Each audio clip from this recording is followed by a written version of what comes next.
say, oh, there we go. I just want to say a very good evening and thank everybody who's managed to join us here online. Certainly, there can be no doubt that we would have absolutely much rather have been in person with you all. However, unfortunately, due to the weather that had been forecasted yesterday, but also when I look at the window that's happening right now, we had to make a best decision about how to keep as many people safe and make sure that we get as many people attending as possible. We figured the online version is the best way to do that. So my name is Jeff McDonald. I am the Chair of Planning and Heritage and Development for the town of Stratford, as well as a councillor for Ward 2. I want to let everybody know that we've received a large amount of thoughtful and very valuable input from residents following the release of our first draft of the official plan and our zoning development bylaw. And I just want to assure everybody that we are absolutely indeed listening to everything that we've heard from the very beginning. We've always envisioned this not as a top-down approach, but as a bottom-up one, and that this is not the council of the day's official plan, but it is the town's official plan. And a town is not just buildings, but it is most importantly people. And so we need to hear how these documents are going to impact the people who actually live here, who do business here, who spend time here and raise families here. And because of the large amount of feedback that we've received, and we sincerely thank everybody for speaking, for writing, for polling, for presenting petitions, it's become abundantly clear to us here at the town that the timeline that we had initially suggested for presenting a second draft this evening was just not going to be realistic. We really do need to take the appropriate time to reflect on the feedback, incorporate it where it makes sense, make meaningful adjustments, and ensure that the next draft is as strong and as accurate as possible. And just to that end, I want to assure everybody who may be listening here tonight, but also who may be referring to this later, is that we are not working towards any artificially tight deadlines. We are not trying to rush this process. We will not rush this process. We will do everything we can to get this right and to make sure that all of your feedback is as accurately represented in the updated documents as possible. So to that end, I just want to indicate that we have an updated draft likely ready for presentation at an in-person public meeting in January. It's anticipated. We just want to repeat that I really appreciate everyone's patience and understanding as we take that necessary time. So for tonight's meeting, the purpose of this presentation is just going to update you all on the key themes we've heard during the engagement period, and where possible, try to provide some additional information or clarification on the topics that have really come up frequently throughout the process. So the What We Heard report, which was released last week on the project page, will form the foundation of our discussion this evening, which is really going to be led by our valuable partners at Upland. So I just want to say that as we begin this presentation, we're just going to ask that everybody approach it with a respectful and open mind and showing respect for one another and for the process. To have a meaningful conversation, we're going to note right off the top, we may not always agree on everything, but we can commit to disagreeing respectfully and engaging in a constructive and courteous manner.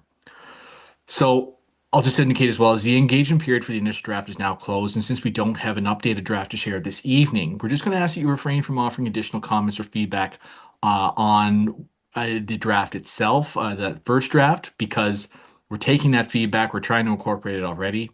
If you do have questions about anything you might have heard tonight, please use the chat function in Teams. Please reach out to town staff. Please reach out to Upland staff. We're going to do everything we can to address things here tonight at the end of the session. But if there are things we need to come back to, we're absolutely going to want to try to do that. So tonight's presentation is trying to provide some clarity and to offer some transparency into this process and what we're going through right now, where we're at with everything. We recognize certainly that this document is going to guide the town's development, hopefully, over the next period of time. But also not just development, but really for anybody who has taken the time to review the actual official plan, you'll note that it's a very holistic document. We have a lot in there about sustainability, about recreation, about an overall vision for this town that we really want to make sure that's accurately represented based upon the conversations we've had with our residents. So I just want to thank everybody again for being here tonight, as well as all of your valuable input. I just want to offer that thanks on behalf of my fellow councilors, the town Stratford staff, and our consultants.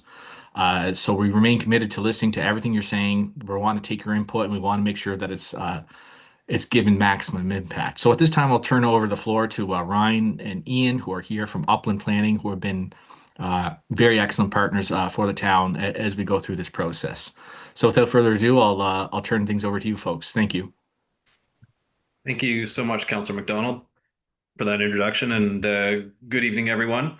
I'll share my screen, but while I'm doing that, my name is Ian Watson, Senior Planner with Upland Planning and Design. And many of you would have seen me if you attended the draft engagement. I am joined here by my colleague Ryan, who was not at the engagement sessions, but who has been working behind the scenes. Ryan's our engagement manager, and she's been uh, the hours she's put in reviewing and digesting all the comments, thoughtful comments that everybody's put in, is really appreciated. And so she's got a really good handle on everything everybody said, and she's going to assist me tonight as we go through the results. Got the thing in the way of my buttons. Just a second. Okay. Play from. Okay. See that all right? Okay. So yeah, we are Upland. I'm Ian. This is Ryan. You may have met some of our other colleagues over the course of this project. But as Councillor McDonald alluded to, really the purpose of today, first and foremost, is to report back what we heard, to close the loop on that draft engagement, and provide transparency. One of the things we heard loud and clear through the draft engagement was, people had questions and concerns about we give all this feedback, what happens to it? Does it just disappear into this black box or what? So we want to be very transparent in reporting back what we've heard and confirming to you that we've heard this feedback. Um, reviewing all that feedback, there were some very common questions, concerns, and misconceptions that we saw that came up, that we want to, this is a great opportunity to tackle those. Some of them, in doing the draft engagement, it's always a balance between trying to give you the full context, the full history, and not, but also talking about what's in the planning documents. So this evening's a good chance to step back and review some of that foundational work and some of those answers to some of those questions. And then really also to explain those next steps, what you can expect over the coming months. As Councilor McDonald mentioned, it has been a large volume of feedback. Council is still discussing that feedback and giving us some potential directions for how we will address your ideas and concerns in the next draft. And rest assured, there will be changes. I always say these drafts they're capital D drafts, and they're draft until they're not, in the sense that we put them out there and we hear what people have to say and we look to course correct as we go. So we're still having those conversations, and we don't have anything to report back tonight in terms of specific directions. But kind of where we're looking for in rough timelines in that regard is that council is going to continue to review your feedback, and more importantly, they have reviewed it, but more importantly, to have discussions about what's the best way to address it over this month. And then it's kind of our mission in early January to turn that into updated drafts to release to you in mid-January so you can see how your feedback shaped the next draft, or if you feel like it didn't, to come back to that second public meeting and talk with us about why that might be. And then we would look to kind of close that second draft engagement phase probably late January. And then there'll be another draft that would be finalizing early in the new year. So there will be further rounds of engagement and opportunities to provide feedback. So just before I talk a little bit about what we heard, I wanted to take tonight to take a step back a little bit, which is, we did hear a lot about people coming into this for the first time, and that's very understandable. Concerned that the process was being rushed or that this was coming out of nowhere. And wanted to assure people that this is actually the next piece. This official plan review is the next piece in a fair bit of work that the town's been doing, thinking about the future, thinking about growth, thinking about the best way to do growth. And this work has been ongoing for a number of years. So the town was part of a CMHC, Canadian Mortgage and Housing Corporation program, Rapid Housing Challenge. The town was successful in an application to that and got funding for a program called Shape Stratford. And this was an initiative to have in-depth community conversations to understand housing needs and, more importantly, the barriers and the solutions to meeting those needs. So these topics of housing have, these conversations have been formally happening since 2021, and some of you may have participated in those conversations. And it was a place for residents to share their thoughts on the direction of the town, as well as an educational resource. So there's actually really cool, it's still there on the Shape Stratford webpage. You can like look at different forms of development. It's a really neat tool to visualize different forms of development and how you can accommodate, different densities of people and different types of houses, that sort of thing. It's this really neat educational tool about planning because planning, I live and breathe it, but I can respect it. For many people, it can be a dense topic or a very opaque topic. So the Shape Stratford project's really neat. And as part of that, or kind of as a continuation of that, the town undertook a growth management strategy. So the town engaged Stantec consulting engineers and planners to look at various scenarios. First of all, starting off with some projections about how the town might grow over the next 20 odd years, projections of how many units of housing that would take to accommodate all those people, and different scenarios for how and where those people could be accommodated within the town. And then, really, the big question of that is what needs to be done to make that happen in terms of sewer, in terms of water, in terms of stormwater, all those infrastructure pieces that people had a lot of questions about during the draft engagement. So there was a lot of forethought into some of these big questions around the infrastructure, the growth that could be expected, and what's needed to accommodate that. And then finally, maybe Scott, do you want to jump in on this one as well? Sure. I got a bit of verbiage to go from that. Yeah. In 2023, the CMHC and the National Housing Strategy through the Canadian Housing Infrastructure and Communities Ministry came up with the Housing Accelerator Fund. So that's a cross-country program. I think it was up to about $1 billion, and it was to supply in over a 3-year period to see over 1,000 new units produced over the country. So the town, through the work that we did in Shape, we was able to understand some of the concerns and barriers that we have in the town, and so we looked at this as an opportunity to apply. So the town was approved in 24 to receive just under 5 million, and the 7 initiatives that were developed and approved by council to basically remove barriers, to look at the growth concerns in the town and how we can address those growths, the increasing growth that we're seeing in the town at that point.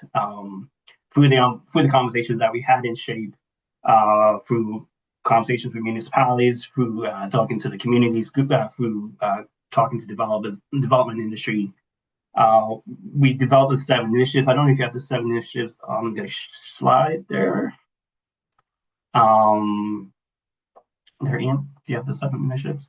Are they showing up? Yeah. Yeah. Yeah. So we basically looked at rezoning commercial areas to mixed use to encourage more development in areas. Look at removing barriers in the multiple units in the zoning bylaw and official plan, establish a pre-approved set of housing plans that would speed development for housing for those looking at smaller units, townhouses, and small mid-rise plans, creating opportunities for accessory dwelling units, bringing on an e-permit system, and then looking at lot sizes across the whole of the zoning bylaw to kind of remove some of those barriers as well, and then look at waiving fees for projects of affordable housing. And with those 7 initiatives, 3 of them were basically revolve around the update of the official plan and the zoning bylaw, which is uh, as part of the planning acting PEI are way behind in regards to their updates. 2014 for the official plan and 2019 for the zoning bylaw, and they're supposed to be done every 5 years. So we're behind that. So that's kind of what was leading towards doing the official plan and zoning bylaws because of the need to relook at that. A lot of the units of the intent of the housing accelerator was also focused on the missing middle, looking at those medium size units such as townhouses and duplexes and small mid-rise, and creating a seamless transition between the low-rise developments and into the more multifamily development areas. Um, there's a need for that because of looking at the different stages of life. We have young families looking to get into that housing market, and there's not a lot of opportunity. And it's also for those looking for downsizing and provide opportunities for those to get into that market also. Um, and yeah, it's just the housing accelerator. I just like to point out it's not a tool for decisions. It's a tool for us to kind of work on it making the official plan and zoning by better, and also looking at issues that we have with our current system. So I just want to point that out that the HAF doesn't make decisions and CMHC doesn't make decisions in regards to development in the town. That you're providing uh, a way of looking at doing these initiatives. So looking at the official plan and the zoning bylaw is a cost that we would have to take on. That does through the HAF, we're able to take that on much more efficiently, and then also we could also look at some of the initiatives that look such as the removing barriers by bringing on the e-permit system and pre-approved plans. So it's a lot of helpful kind of like areas for the town to look at, and with that we decided to go through the official plan engagement and zoning bylaw, and this is where we're at this moment, if that makes sense. Yeah, thanks, Scott. And I think to kind of double down on the emphasis there, we certainly heard some concern in the draft engagement that, the Housing Accelerator Fund was kind of driving these planning changes. And I think it's almost the opposite in some ways that, the Housing Accelerator Fund isn't in response to an identified need, that through the growth management strategy, through Shape Stratford, through all those conversations, there is an identified need for housing in the community. And programs like Housing Accelerator Fund provide that financial support to make the changes that will help with those things. Um, the official plan, as Scott said, needs to be updated anyways. Again, this plan review is not being driven by that. This is an opportunity to dovetail those two things. And then, that pot of money, some of it's used for some of these initiatives, but then there's additional money there for some of the things potentially like infrastructure that is needed to support this growth. So, yeah, I guess that kind of builds on my point there that, and Scott's point that the existing official plan dates from 2014. The zoning and development bylaw was reviewed in 2019, but again, it's kind of under that framework of that 2014 official plan. And planning documents are meant to be living documents. They're meant to change over time, to grow with the community, grow with the changing context. And so in PEI, you are required to review your official plan every 5 years, and obviously we're kind of outside that timeline. So this is a project that was happening regardless. So in terms of the overall project, again, the project itself has been ongoing for a good amount of time. We started and publicly started. We were doing some groundwork ahead of time, but in last fall, into September and November, kind of a big picture visioning phase. So we were continuing those conversations out of Shape Stratford, out of the growth management strategy, but taking them beyond just housing and talking about the whole town. What's your vision for the future? What do you love about Stratford? What do you want to see strengthened? What needs to change? Those big picture questions, starting kind of pie in the sky.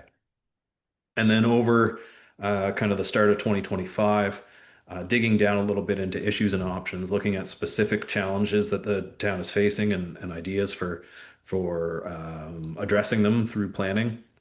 We went back and drafted the draft documents over the summer. And then, as many of you know, we've had the draft engagement over this fall to talk about the specifics of what's in those documents. So, again, we kind of start big picture and we get more detailed, and there's things to respond to and to tweak and adjust. And now we're in that kind of phase four, refining the documents, coming back with a second and then final draft, and then potentially going through the adoption process with council kind of into 2026. And I mean, again, just to really emphasize on this, there was a fair amount of engagement that has occurred already to date. In that phase one, that visioning, there was public meetings, pop-ups at Fall Fest, an online meeting, a public survey that got very good responses, stakeholder interviews. I can't see my own screen, just things in the way. The Shape Stratford page, and all of that, the kind of the details of that and the results of that are still available in the What We Heard report that's on the project webpage. And some of the key things, that came out of those conversations, and I think you see reflected in those first drafts, are that we asked, kind of a question: in 15 years, what do you want Stratford to be? And some of the top things that came out of that were a vibrant, walkable community, an affordable place to live, a self-sufficient town, and a connected community. I think another key thing that came out of that was a lot of discussion around housing and growth and development. So having a well-defined downtown core, prioritizing walkability, addressing housing challenges, affordable and diverse housing options, a lot of those things that you're seeing that showed up in those first drafts.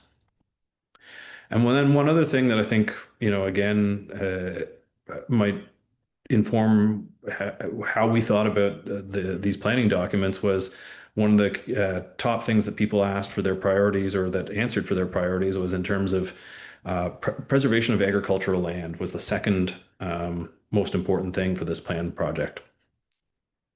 And that all culminated in a vision that the town of Stratford would be a vibrant, self-sufficient community offering a well-connected network of green spaces and family-friendly amenities. We envision a future focused on a sustainable development with accessible public and active transportation facilities, diverse housing options that meet the needs of residents and newcomers, and a thriving local business community. The town celebrates its agricultural roots and small town charm while continuing to blossom into a full service community with all the essential amenities that residents need, from healthcare to education, close to home. Thoughtfully planned and inclusive, it will be a place where residents of all ages feel safe, connected, and proud to live. So that's coming out of all those early conversations. Again, we boiled that down into issues and options, or sorry, went deeper, I guess, in terms of those issues and options on different topics. And that is also still available in the What We Heard report for that phase on the project website.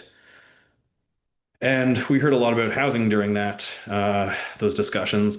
Some of the very things that we heard during the draft engagement: concerns about congestion and overcrowding in established neighborhoods.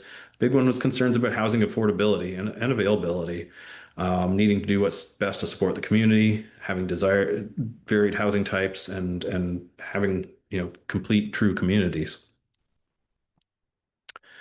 And then finally, just as a refresher for anyone who's joining us new, that this draft phase was a fairly substantial engagement in terms of 2 in-person public meetings, an online public meeting, an online zoning map, which had a lot of really good comments, community hotline.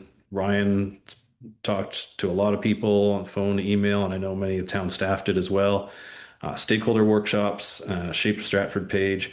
And then that's all summarized in What We Heard in Policy Directions report, which is getting to what we're here to talk to you about tonight. So, I just wanted, there was also concerns about advertising for the draft engagements. And we did just want to highlight, the amount of work that town staff especially did on this was really impressive, going all out in terms of newspaper ads, town website, the project page, emailing project subscribers, newsletters, podcasts, digital signage, social media, including paid social media, making sure all the committees knew about it. You know, there's a million ways you can reach people, and we don't always get everyone with them, but certainly, there really was an effort there in terms of that advertising. So through that, we had, as Councillor McDonald said, substantial engagement, substantial feedback, over 200 online map comments, 50 feedback form submissions, over 40 emails and phone calls, over 100 people attended at the workshops, and over 75 at the online workshop. So, and we have really good attendance here tonight as well. So maybe I think that's the cue to hand it over to Ryan. Thanks, Ian. And yeah, just want to really reiterate the thank you to everyone for being so engaged, for talking to your neighbors. Really, we felt it was a very successful engagement period. I know it was a heated engagement period, and there was a lot of passion behind a lot of comments that we received. But we really want to thank everyone for taking the time to submit your feedback, to voice your concerns, voice your support. All of your comments were really appreciated. So we had hundreds of submissions. The feedback was very detailed. It was really passionate. And it was very strongly tied to Stratford's sense of place. As I'm sure many people are, anyone who kind of looked at the online map platform, you saw that most of the comments expressed were concerns about increased density in particular areas of the town. And so that is something that we will discuss throughout. But we have kind of organized the feedback in terms of major themes from what we heard. So we're going to go through those in a little bit more detail, but they include neighborhood character and density, housing, affordability, and livability of communities, transportation and infrastructure, environment and green space. We heard a lot about development practices, trust, and accountability. And we also heard a lot about process and engagement. So you'll see on some of the slides, we do have these little yellow blocks, which if you've looked at the What We Heard report, kind of coincide with the little green blocks that you see within the What We Heard report that kind of provide a bit more context and information. I'm also calling those the Ian bubbles tonight because Ian will provide a little bit more context on those points as we go through the content. So we'll start with the one that we heard the most about, which was neighborhood character and density.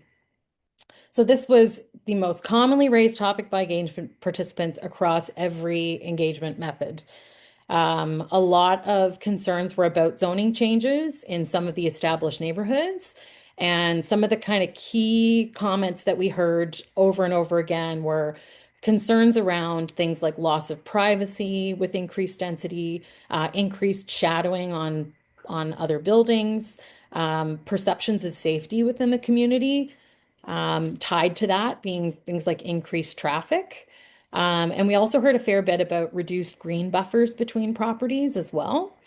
We heard a lot about the desire to see density near commercial areas. Most people kind of, commented that they recognize that there is a need for additional housing within the town, but that their desire is to see density near commercial areas and concentrated in the core and on those main arterial roads.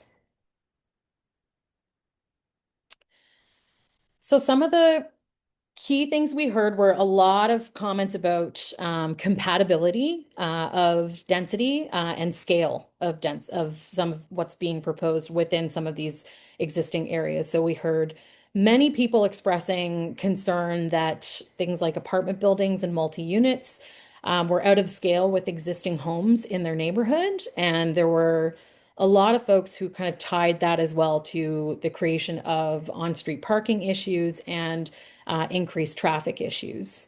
We heard from a number of you who talked about feeling blindsided by proposed zoning changes, especially those that differed from potentially earlier expectations that you may have had, or communications that you received, especially if you purchased in a subdivision. You may have had a different expectation based off of communications that you received through that process. We also heard a lot of comments about population projections. Some people have questioned the accuracy of the population forecasting and suggesting that the demand may be overstated. We also heard from other folks who, were supportive of planning ahead to avoid future housing shortages. And I am going to bring Ian in for one of his little Ian bubbles. Yeah, this is definitely something that we wanted to talk a little bit more about. First of all, I think we heard some concerns that the town is chasing a specific population, that there's a goal to hit 30,000 people or whatever it is. And I want to be really clear that that's not what population projections are about. They are very much almost gazing into the crystal ball with some scientific rigor behind it, to ask what if, not to say this is what we want, but to ask what if? What if the town grows the way it has been for the last 5 years? What if it grows the way it did from 2011 to 2016? What does that look like in terms of how many people we might have in this community? And more importantly, what does that mean in terms of how many houses we need to have, how many roads, how many pipes in the ground? Because those are all big decisions that take time and they take money. So it really is about asking that what if question. So the population projections that people are talking about, they were done as part of the that growth management strategy that I talked about. And they had a high, medium, and low scenario. And the high scenario was based on that, if Stratford kept growing the way it did between census year 2016, 2016 and 2021, so the most recent census years, in which Stratford has grew rapidly, and recognizing that those were they were the COVID years, a lot of people migrating to Atlantic Canada. But the big what if Stratford kept growing that way, we would expect to see you hit over 30,000 people by the year 2041. And that's a lot. That's almost triple. You're at 12,000-ish last I checked. So that's a substantial change. But even, and I can respect this, that, context has changed. We do have a new government with different budgets. Things have changed in terms of, you know, my immigration programs, all those sorts of things. Economically, things have changed.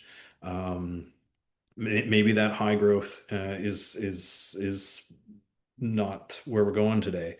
But even under that low scenario, even if Stratford grew the way it did, essentially since the year 2000, essentially since the start of this millennium, um, into kind of 2016, even at that rate, we're still looking at a doubling of the population, over 20,000 people by the year 2041, and possibly still hitting that 30,000 people by the year 2051. So, the time frame's pushed out, and 2051 sometime, in some ways feels far away, but in the grand scheme of things, it's not, especially in this scheme of making decisions about infrastructure. So, as municipalities, we don't control those big levers um, uh, that drive population one way or another. We respond to it, and what we are expecting, unless something drastically bad happens, Stratford will continue to grow, and it's just a matter of what that time frame is.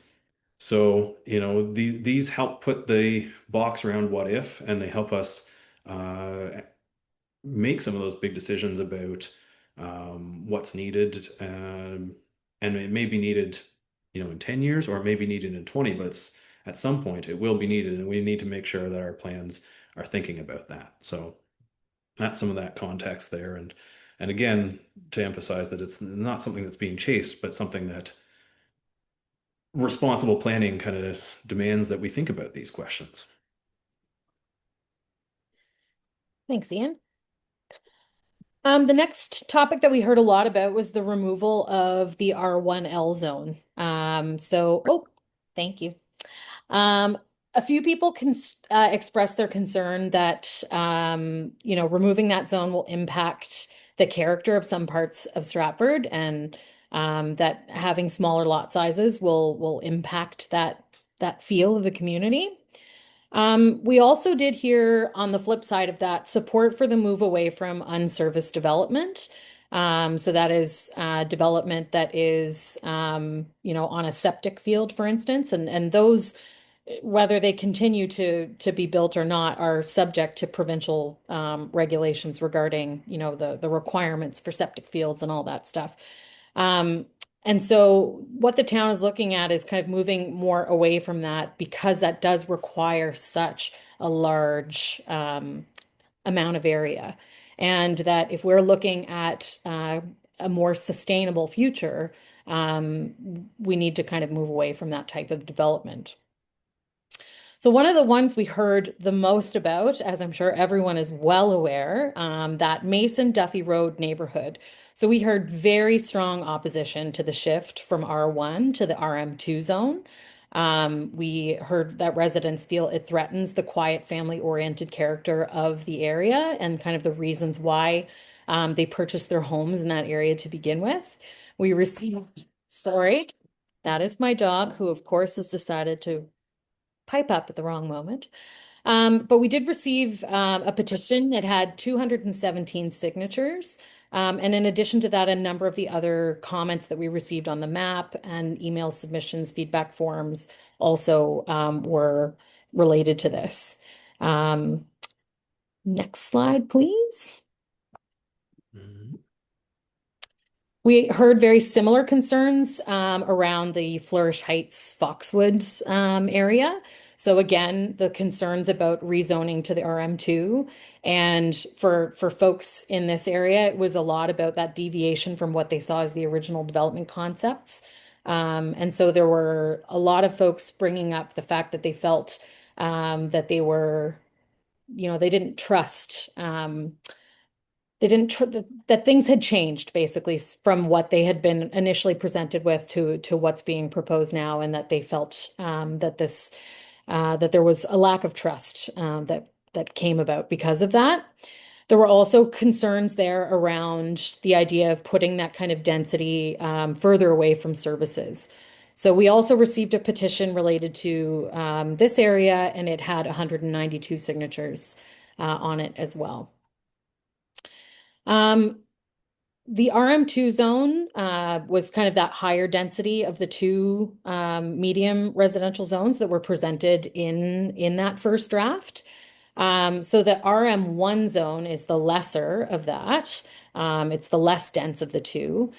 We still heard some residents who live in areas of proposed RM1 who express some concern about adding density to those neighborhoods, particularly if it were to take the form of multi-unit or larger townhouse forms. But overall, we did see that the RM1 zone generated a lot less opposition compared to what we heard in those other RM2 zones. Yeah, I just wanted to chime in on that one that just some clarity on that is that, the RM1 zone is a bit of an amalgamation of the existing R2 Mason Road residential and PERD planned unit residential development zone. Um, and it's very much, kind of sticking those three together. They're very similar zones. For people in the R2 areas, it's a bit of a change because the R2 zone does not allow multi-units currently. The RM1 that was proposed would, but that is a special permitted use, which that's a council process, a public process, and it's something that is in that PERD zone and that Mason Road residential zone. And actually, one of the things with the proposed RM1 zone is that it actually makes it harder to do stacked townhouses. Currently, you can do a small portion of them as a conditional use, but in the case of the RM1 zone, they would all be special permitted use as currently drafted. So, just say I'm not surprised that there was less opposition in this case. But there are some lands that were previously other zones like R1 where we are seeing some of that opposition, and we appreciate that. Thanks, Ian. We also heard some supportive views. We heard from some residents who endorsed the idea of compact growth and density. They advocated for complete communities and looking at kind of strategic density, particularly where we heard about this near the community campus or on lands that are currently undeveloped. The next major theme was housing affordability and livability. So we did hear a lot of folks acknowledging the fact that there is a housing shortage, and that there was support for more diverse options, things like duplexes, townhouses, accessory suites, and those things that are kind of considered gentle density, which is that kind of much smaller amount of density added to the community. We did hear concerns, however, about things like housing quality. Now, these are things that we don't technically regulate in the planning documents, but again, I just want to make sure that everything is reflected back today about the different things that we heard. So we did hear a number of folks who expressed frustration with what they perceived to be lower quality building materials being used for development. And a desire for more durable, attractive, and environmentally responsible design moving forward. Short-term rentals was another topic that came up quite frequently.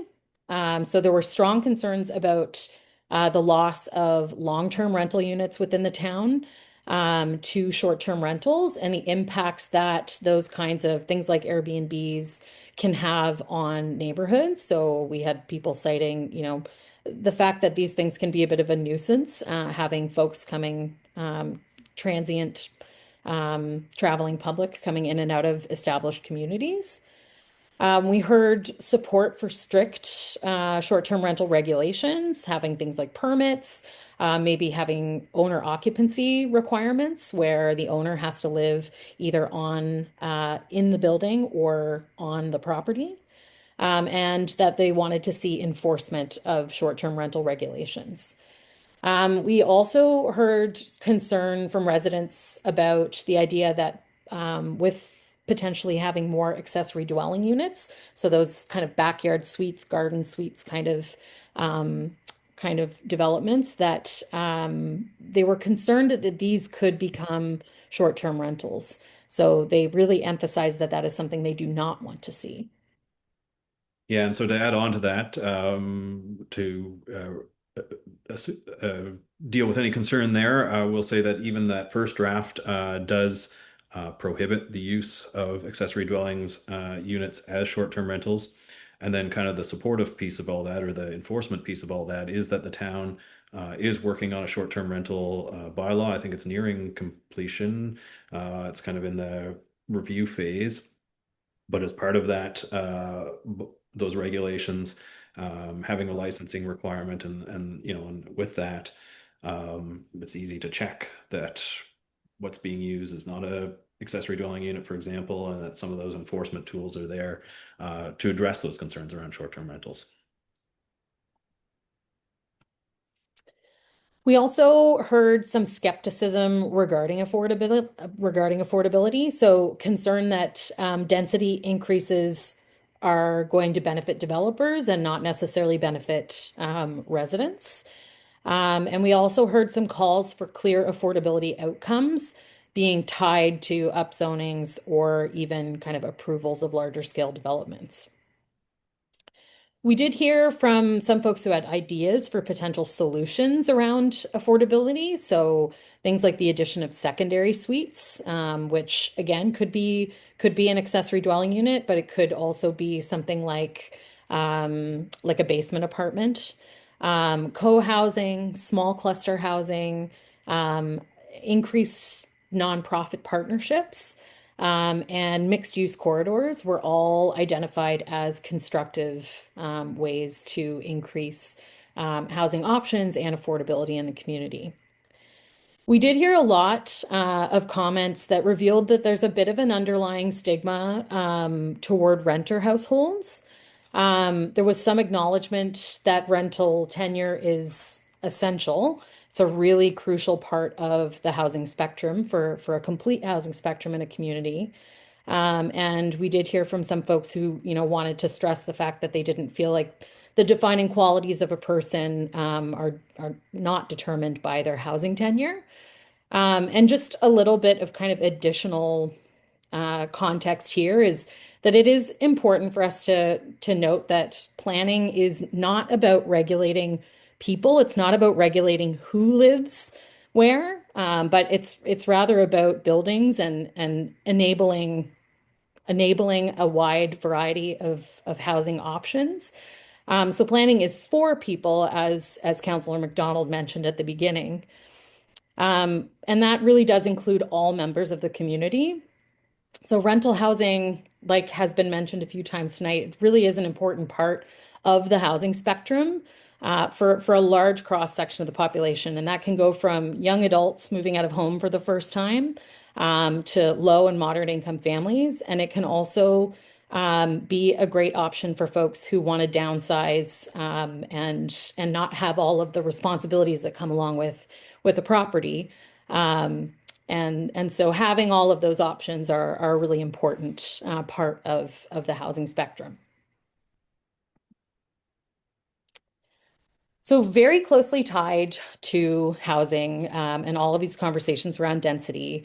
The next most major theme that came up was transportation and infrastructure. So we heard a lot about traffic and congestion, things like bridge backups, congestion around schools, especially at drop-off and pickup times, and traffic in some of the subdivisions were cited as major concerns. And there's a fear that added density will worsen this traffic issue. We also heard a lot about road safety and active transportation. So we heard folks wanting to make sure that there's sidewalks, crosswalks, lighting, and other traffic calming measures, especially in areas where there are children and seniors.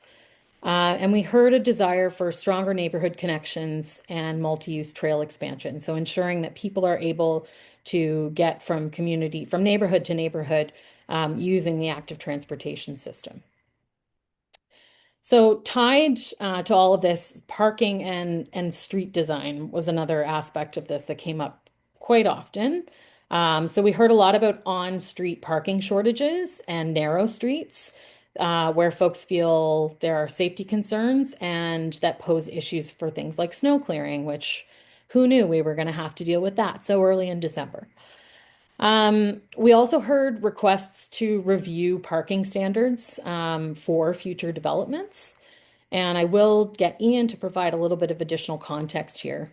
Yeah, and we did hear even in the early engagement a lot about parking, and it was something that we took a hard look at as part of drafting the first draft. Um, and actually looking at Stratford's parking requirements for development. I can't say you have the highest because I haven't looked at every planning document in Atlantic Canada, but I've worked in probably over 50. I've looked at probably over 50 different municipalities' planning documents in Atlantic Canada. And of those that I've looked at, Stratford has the highest parking requirements for residential development, especially low density residential development. Um, so we did look at them and reviewed them, but certainly don't see a need to increase them. You have the highest, and if it's still a problem, it's obviously not the development standards that are the problem with the parking. And I think to put on my planner hat a little bit and look at this, kind of ask why. Some of the challenges in this, I do believe, are the that lack of housing spectrum in Stratford, in that if there is not the availability for those rentals, if I'm myself looking for a rental and there aren't those apartment options, there aren't those small units. um I have a car to get to work. I might say to my buddy Ryan here, hey, I can't afford that house myself. Do you want to go in on it together? Maybe we get Wendy in there too. We all have our cars to drive to work, and now we have three cars in one house. Um, where the zoning bylaw only requires two parking spots. Um, if there were those kind of lower or those small apartments, that sort of thing, each one of those requires a parking spot, and we would all have our own. So actually, some of those challenges I think are tied.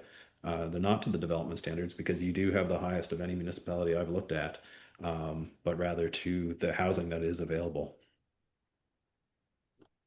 Thanks, Ian. We also heard a lot about infrastructure capacity and, residents raising questions about whether or not the current infrastructure, like water, sewer, and stormwater systems, can support added growth. We heard a lot about things like flooding and drainage as being frequent concerns, for folks as well. Yeah, and to add on to that, and to go back to the start of the presentation bit there, I totally appreciate these concerns, but also, this isn't coming out of nowhere in the sense that the town actually did the right thing of having that first piece of work be that growth management strategy and look at some of those key questions around infrastructure. And some of the key conclusions that came out of that growth management strategy are that the town's water supply is very solid and has capacity to accept growth. The sewer system as well is relatively new and has that capacity. There might be the need to upgrade a lift station here or a pipe here or there sort of thing, and there's some dollar figures attached to it. That I think it was about $12 million in the growth management strategy, but those questions are thought about, and that's again part of that the what if in doing things like population projections, thinking even beyond that 5-year plan horizon, is thinking what are those big pieces of infrastructure that people don't think about until there's a problem. um, how are we planning for their future, and what can they accommodate, and a lot of that thought has been a foundation for this piece of work that we're doing now. Yeah, and so kind of related to those capacity questions, we also, heard about the coordination and accountability related to infrastructure. So expectation that infrastructure upgrades should always come before rezonings. And there was strong support for traffic and servicing studies and developer cost sharing. We heard about the possibility of adding another bridge. We heard, a number of different suggestions there as well. So another one, and this was probably one of the more prominent themes that emerged in the earlier phases of engagement were the importance of the natural environment and green space in Stratford. And so it was no surprise that that came up again in the draft engagement. And so some of the main things that we heard were a lot of folks concerned about the loss of trees and habitat in the community.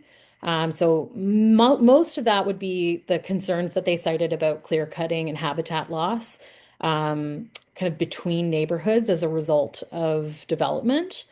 So there was calls for stronger tree protection bylaws, replanting requirements, and the notion of a no net loss canopy policy, so that if trees were removed, there would be again kind of replanting requirements. We also heard concerns related to enforcement and accountability when it came to the environment. So we had frequent reports of developers clearing land prior to approval and a desire for stronger enforcement on those kinds of things, site inspections and enforcement of things like penalties if people were going against rules. Stormwater and climate resilience also came up quite often. So, as we talked about earlier in the infrastructure and talking about stormwater, we heard concerns around flooding, runoff, and erosion linked to development practices. And we heard real strong support for things like green infrastructure. So we had comments around wanting to see things like bioswales or permeable surfaces, and potentially even stormwater retention ponds within the town. In addition, we heard quite a bit about protection of wetlands and shorelines. So really strong support came in for protecting sensitive ecosystems, including those wetland spaces. and using flood risk maps like the data available from the province that has been developed in the last few years. And also maintaining public access to the coast. And this is a topic that comes up in every coastal community that Ian and I work in. It's such a vital part of, I think, all of us who are coastal dwellers. It is a very important thing to have access to the coast. We also heard a lot about the desire to see Stratford be a leader in sustainability, to really model climate-friendly design through things like the tree planting that was discussed earlier, naturalized landscapes, and kind of being innovative when it comes to environmental solutions within the town. So another topic that came up a lot, and this was often very much tied through a lot of the comments that we heard, especially around those RM2 zones that we got so much feedback about.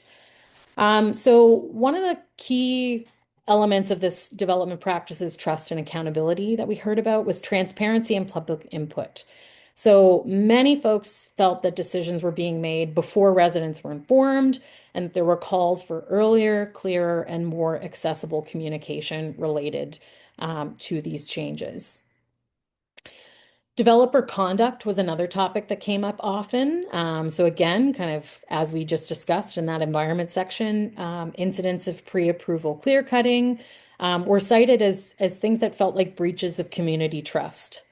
We heard residents wanting meaningful consequences for those violations, things like stop work orders, fines, and we even heard some folks asking about whether or not there's a possibility of having some public reporting so that people can access that information more readily. We heard about town oversight. So there's this perception that the town reacts to issues instead of proactively managing growth. We've had a lot of discussions already about that particular topic tonight. We also heard calls for consistent enforcement, stronger design standards, and community benefit requirements for developers. So that's things like green spaces in subdivisions and elements like that.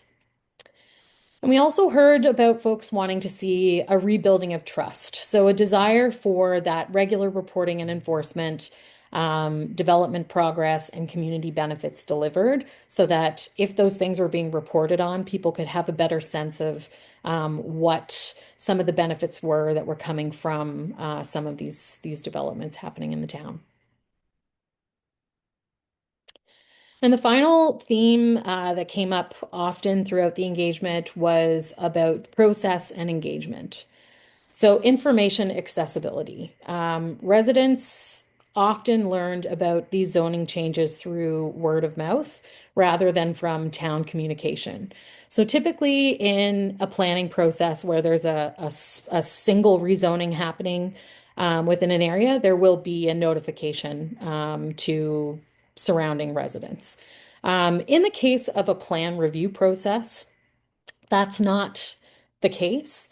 Every parcel of the town was rezoned under the draft. And so these are kind of more holistic approaches to when we're kind of doing a full-scale review of official plans and zoning and development bylaws.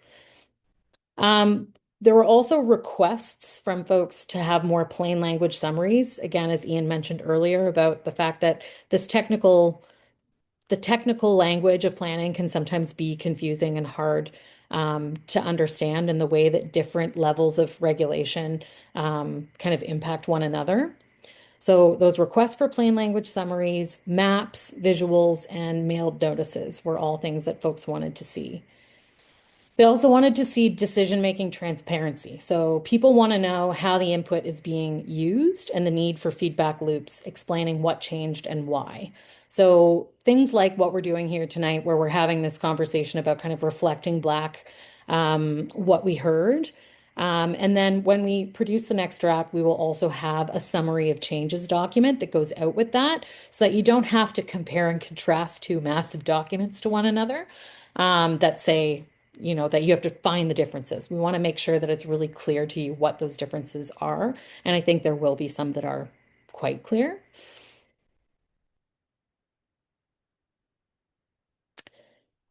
And then finally, there's also some concerns that were raised around speed and capacity. So there's a perception that the review process feels rushed and that rezonings are happening too quickly. And we had some folks who wanted to see rezonings paused until things like traffic, environmental, and servicing impacts are better understood. The Housing Accelerator Fund. So I think we've really touched on this at the beginning, but the kind of key concerns that we heard was that meeting federal targets might accelerate approvals at the cost of things like infrastructure capacity and neighborhood character. We've talked a little bit more about that in our previous discussions this evening, but that desire for transparent, locally controlled implementation that's aligned with kind of a longer term vision that's more, people want to make sure that Stratford is in the driver's seat here and it's not being driven by other orders of government. So yeah, that is kind of it was a lot, and Ryan put many, many, many, many hours into summarizing it all and collecting it all and sifting through it, and your counselors have and town staff have and myself have been, really I guess soaking all this information in. And just a reminder to those next steps, that we are taking the time, as Councillor McDonald said at the start, to really review everything that we've heard, to discuss it thoroughly as staff and as council and uh, planning committee and as us as the consultants, and really get a solid direction moving forward. Again, we will, our goal is to have that second public draft early in January. And as Ryan said, a kind of a companion to that is that summary of changes, so you can see where things have changed. See if you feel like your feedback was reflected, and we can have some of those discussions throughout January of tweaking those as well. And then into a kind of a final draft after that, potentially in February. So I've been following along on the questions and the chats here as we've been going. So I think that kind of concludes our reporting back. But I notice we do have quite a few questions in the chat, so maybe we'll jump into those.